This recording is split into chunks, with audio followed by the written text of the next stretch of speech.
want to welcome everybody today to our play event at the Y. We've done this about 3 times already, and I really appreciate you guys all coming out. It's going to be a day of fun. It's going to be a day of information, and it's we really appreciate the fact that you're giving up part of your Saturday to be here with us with Project Live. My name is David. I'm on the board of Project Live. A little bit about me. I'm on the board of Project Live because I saw that there was a need in our community for more education and more people to reach out in the face of an addiction crisis in our area. Addiction meaning people have trouble with drugs and alcohol and they cannot stop, and it's getting them into a lot of trouble. And so we saw there was a need for help here in this community, somebody to speak up for those who maybe weren't sure if they could speak up. 4 speakers gave of their time to address the audience: a recovering substance abuse user, the daughter of an addict, and 2 Upper Perk Valley ambulance members. I am an addict, but I'm a recovering addict. I was in active addiction for quite some time. In high school, in junior high, it all started with, when I wanted to smoke weed, because I wanted, we were all smoking weed, everything was cool, and that just catapulted me into always being into that party scene. I played baseball. I excelled at baseball. I had opportunities to play in high school, beyond college. So there were talks of, I don't know if there's any baseball players in here, but your dream is to become a Major League Baseball player, and those talks were happening. I got my teeth knocked out with baseball at practice, so I was put on opiates, pain medication, and that's really when it all went downhill. It was something at the time I was in pain, but over time I did it because I became addicted to it. It was just, it's one of those things where it just kept snowballing. And at that time it was like, okay, we're at a party, let's sneak around, let's smoke some weed, and then now it's in the pills. Once I got into college, it was drinking. And the pills never left. My parents were divorced when I was 2. My father was a heroin addict.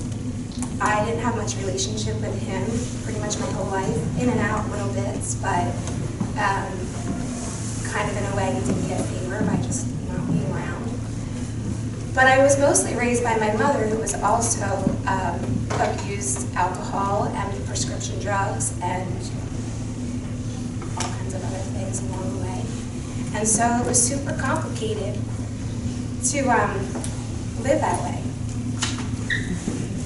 So anyway, I had aunts and uncles who I lived with often. So when I was in 5th grade, I left living with her, and I was living with various aunts and uncles, and they gave me a great life. Moved back in with her in middle school because she was just always an addict, but sometimes sober and sometimes not. So for a couple of years in middle school and in the very beginning of high school, I lived with her, and then she wasn't sober anymore. So I moved out when I was 17, and I worked full-time and went to high school full-time and put myself through college and got a great job and worked a corporate job and got married and started a family and continued to have a super complicated relationship with my mother, who struggled.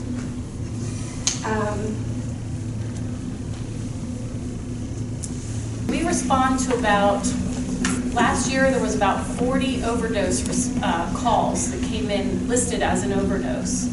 Like I said, there's many others that turned out to be overdoses and that weren't dispatched that way. But let me give you this scenario, and I want you to think about it, and how would you react in a situation like this? So our pagers go off, we get dispatched to an overdose, say a 16-year-old, possible heroin.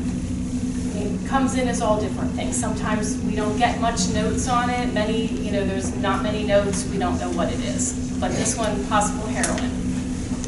As we get to the door, we have a frantic parent meeting us at the door, screaming and crying. Do something, he's in there. Do something, can't you help them? You know, they're not breathing. There's CPR in there. Please save them. Please don't let them die. We hear all kinds of things. I've had another child. I just lost a child. I can't lose two. We have siblings. We have young kids like you in another room wanting to know what's going on with their brother or sister. I was captive to this world and this life that I desperately wanted to get out of, and I couldn't get out of it. I was stuck, right?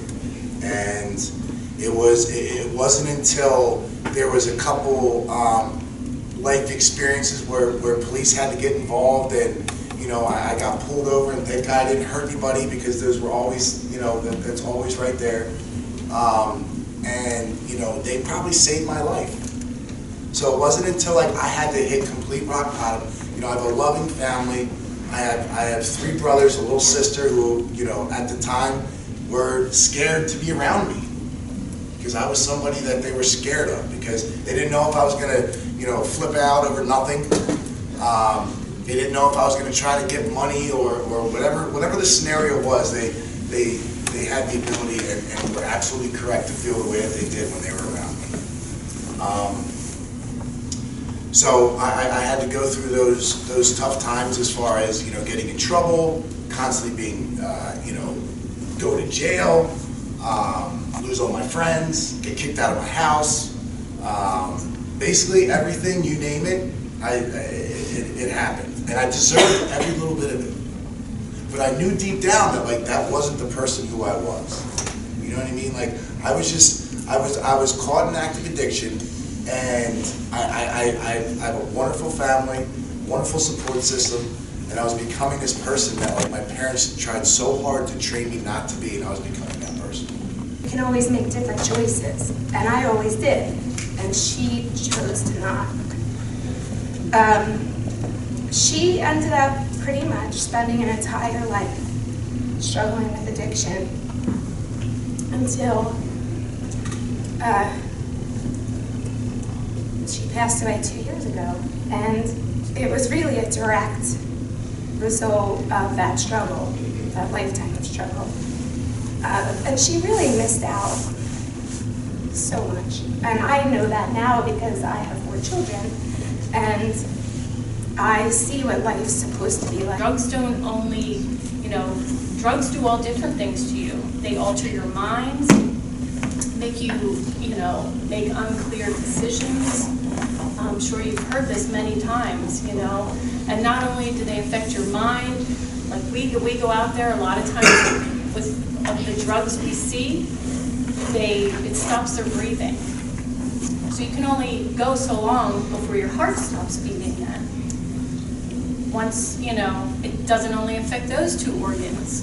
People end up, depending on what type of drug they took, could end up damaging their liver, kidneys. So you end up with, it affects lots of things. My mother was an addict. She abused drugs of many kinds and alcohol for her entire adult life. She suffered from depression and bipolar, and I'd say a good dose of narcissism. Not sure which came first, really, the drugs or the mental illness. Not sure which to thank for the other, but regardless, she suffered her entire life. She died 2 years ago as a result of the life she kept choosing over and over and over again, until eventually her luck simply ran out. It was ugly and complicated and a roller coaster to be her daughter. It was up to me, I have something wrong in my brain where I don't know when to shut it off. I don't know when to turn it off. I can't go out and socially have a couple drinks. I can't do it because I don't know when to stop. And it just snowballs. And I wish that at the time when I was going through whatever it was I was going through, or whatever pain that I was feeling, that I just opened my mouth and talked to somebody, like my baseball coach, or my friend, or my neighbor, or anything like that. Because it could have been a completely different ballgame. But yeah, it starts out like this social thing, and I'll tell you what, it ends up the most lonely. I mean, when my mother died, it was the loneliest. Yeah, it's awful. And I'm sure these people that, these calls that you make, it's the same.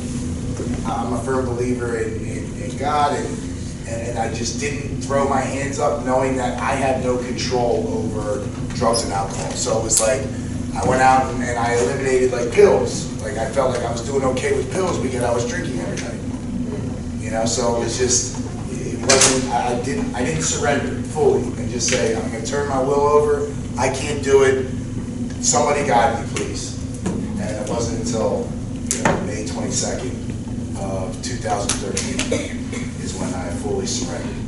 And it's even more difficult for grown-ups to talk to kids about this stuff, because it's hard for anybody to understand what it's like to be stuck in addiction. Just ask for help, because you have more help that could be there to support you and help you with anything. Because again, and the motto with Project Live is you're not alone. You're not alone. I would not be here today if I did this by myself, because I didn't. I had an army to help me. So I just wanted you guys, if I can leave you on anything, it's just that if there's anybody that you know, or if there's anybody that, or you're feeling some sort of way, just reach out for help. Just ask for help. It's okay to ask for help. I did. I'm a grown man. I still ask for help. I still call my mom. Like I do. And that'll never change. But at some point in your life, it's going to come close to you, whether it be a parent, a cousin, a friend, a roommate. Like, it's going to happen. You're going to come in contact with addiction in some way at some point. So just keep that in mind.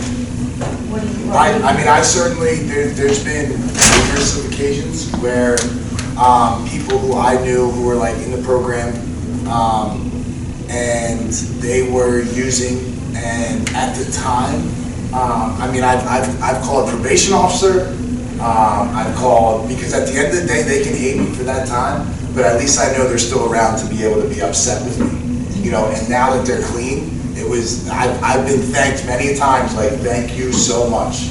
And there was nothing else, I got to a point where there was nothing else I can do. Now this might be a little bit, beyond where you guys are at.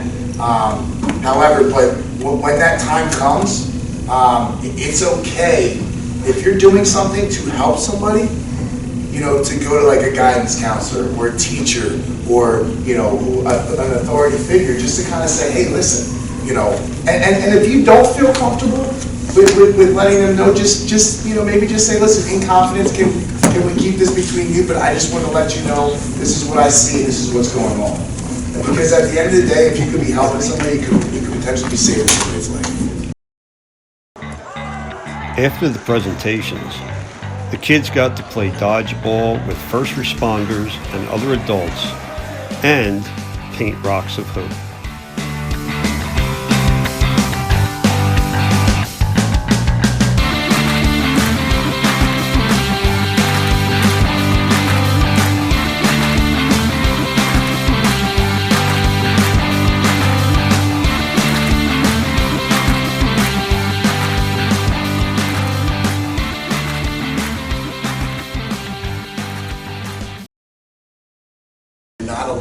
You're not alone.